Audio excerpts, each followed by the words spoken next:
supaya jangan ada seorang manusia pun yang memegahkan diri di hadapan Allah. Itulah sebabnya mengapa ketika Raja Herodes duduk di tahta dan berpidato kepada mereka, dan rakyatnya bersorak-sorai dengan membalasnya, "Ini suara Allah dan bukan suara manusia." Pada saat itu juga putuslah nyawanya dan tubuhnya dimakan oleh cacing-cacing karena Raja Herodes tidak memberi hormat kepada Allah. Demikian juga yang terjadi kepada Raja Nebukadnezar yang berkuasa pada zaman Daniel, yaitu ketika Raja Nebukadnezar sedang berjalan-jalan di atas istana raja di Babel.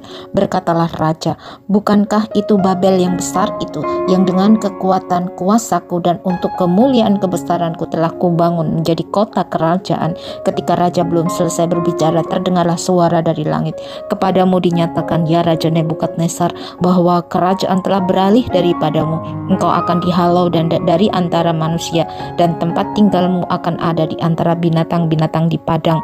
Kepadamu akan diberikan makan rumput seperti kepada lembu, dan demikianlah akan berlaku atasmu sampai 7 masa berlalu, hingga engkau mengaku bahwa Yang Maha Tinggi berkuasa atas kerajaan manusia dan memberikannya kepada siapa yang dikehendakinya." Dan pada saat itu juga terjadilah kepada Raja Nebukadnezar sesuai dengan perkataan itu. Raja Nebukadnezar dihalau dari antara manusia dan makan rumput seperti lembu, dan tubuhnya basah oleh embun dari langit sampai rambutnya menjadi panjang seperti bulu burung Raja Wali dan kukunya seperti kuku burung.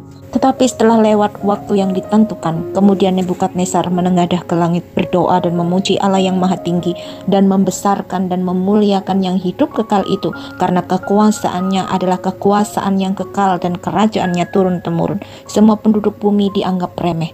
Allah berbuat menurut kehendaknya terhadap bala tentara langit dan penduduk bumi, dan tidak ada seorang pun yang dapat menolak tangannya dengan berkata kepadanya, "Apa yang kau buat?" Pada waktu itu juga kembalilah akal budi Raja Nebukadnezar, kembalilah juga kepada raja kebesaran dan kemuliaannya untuk kemakmuran kerajaannya. Para menteri dan para pembesarnya menjemput Raja Nebukadnezar lagi, dan raja dikembalikan kepada kerajaannya, yaitu kerajaan Babel. Bahkan kemuliaannya lebih besar daripada yang sebelumnya. Raja Nebukadnezar berkata, "Jadi sekarang aku Nebukadnezar memuji, meninggikan Raja sorga, yang segala perbuatannya adalah benar dan jalan-jalannya adalah adil, dan yang sanggup merendahkan mereka yang berlangku congkak.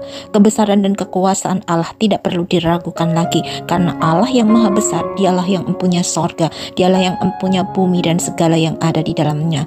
Ditinggikan yang seorang dan direndahkan yang lain, karena bagi Allah tidak ada perkara yang mustahil."